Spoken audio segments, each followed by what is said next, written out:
და აი ისიც უგემრიელესი კლასიკური მაწვნის სუპი ხათოსგან. ნახეთ როგორი ლამაზია. ნახეთ როგორი ლამაზია. გემრიელესია.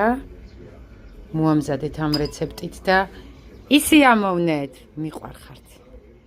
მოგესალმებით ჩემო საყვარელო მეგობრებო, მიუხედავად იმისა, რომ ძალიან ბევრი სისხლი მაქვს, კავკასიური სისხლი და ამით ვამაყობ, მაქვს ბებიების მხრიდან აფხაზური, ოსური სისხლი და მივესალმები აქვე ჩემს მოძმე აფხაზებს, ჩემს საყვარელ ოსებს, ვინც მიყურებს, ყველას მივესალმები, მიუხედავად ამისა, ვარ მამით ქართლელი და ბორჯომში დავიბადე და გავიზარდე და ქართლი მოგეხსნებათ გამოირჩევა წვნიანების და ფხალეულების ნაირსახეობით და ერთ-ერთი არის მაწვნის სუპი. ეხლა უნდა მოგიმზადოთ ქოთანში კლასიკური მაწვნის სუპი ყველანაირი ზედმეტი დანამატის გარეშე და როგორ ამზადებ და ბებია ჩემი თამარა ამ ნათელში მიმყოფო სუფალ მამქალისგან ძალიან ბევრი კარგი რამე ვისწავლე, აი ზუსტად ისე მოვამზადებ ყველანაირი ზედმეტობის გარეშე მაწვნის სუპს, რომელიც სანდრომ შემიკვეთა, ჩვენ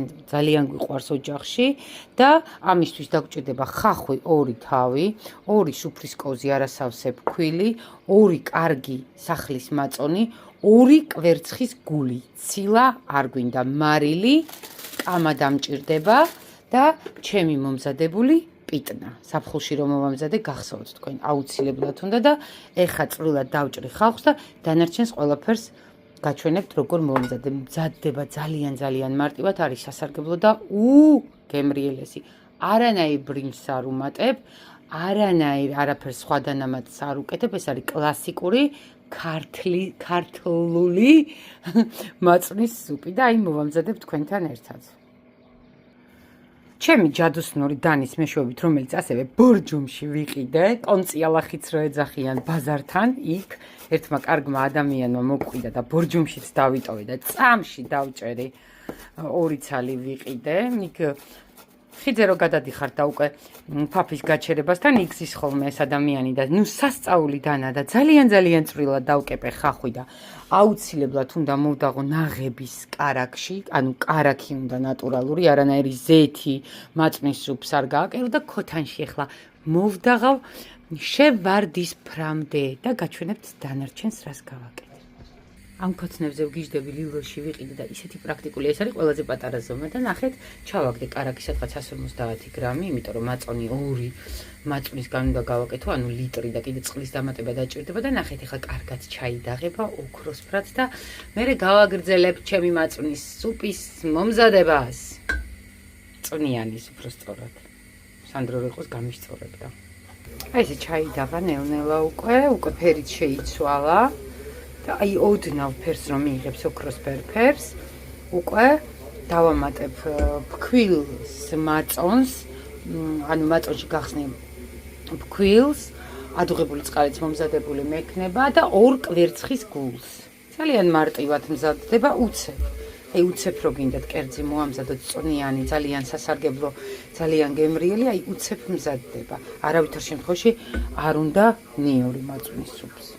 სანამ ჩვენი ხახვი ბედნიერად ქოთანში იდაღება, აი 2 კილო მაწონი, ადვილად ხსნი ძალიან, 2 კვერცხის გული, 2 არასავსე სუფრის კოზი ფქვილი და კარგად უნდა გავხსნა და დაუმატო, რა თქმა უნდა, წყალი, რომ კონსისტენცია იყოს აი ესეთი კარგი. სქელი არ უნდა იყოს, ნახეთ. მეტი ამას არაფერი არ უნდა. შემდეგ დავუმატებ დაჭრილ კამას და პიტნას. მორჩა.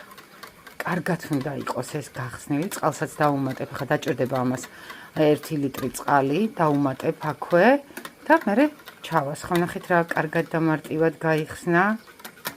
ნახეთ. სულ ეს არის ამბავია. ლამაზი ქოთანია, მოკლედ, ნახეთ, ვარდისფერი გახდა, ამას აღარაფერი აღარ უნდა უკვე. არ უნდა დავწვათ უკვე ოქროსფერია უკვე და აქ მაქვს 1 ლიტრი მაწონი, 1 ლიტრი წყალი, ფქვილი კვერცხის გული კარგად გახსნილი და ფრთხილად გადავიტან ქვაბში, დავუმატებ ახლა კამას, როად უხდება დავუმატებ პიტნას, მარილს გემოვნებით და ჩვენი მაწვნის სუპიც მზად არის. პიტნამ ისეთი სურნელი დააყენა, ნუ არიცი, თან სახლში ჩემი მომზადებულია. კამა დავჭერი ჩემი ჯადოსნური და ნით გადავიტანე მაწვის სუპი, ნახეთ როგორი ლამაზი ფერია.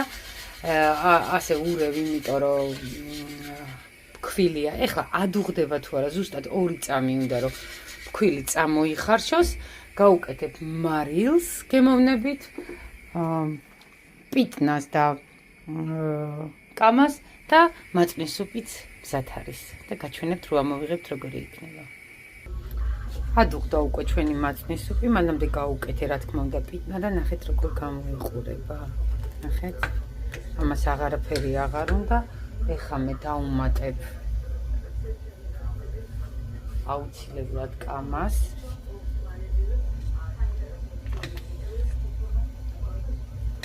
ამოურევ ესე და გამოვრთავ. მეტი ამას არაფერი აღარ უნდა და ეხლა გაჩვენებთ თქვენთან ერთად გავსინჯავ თეფშზე როგორი იქნება გაჩვენებთ.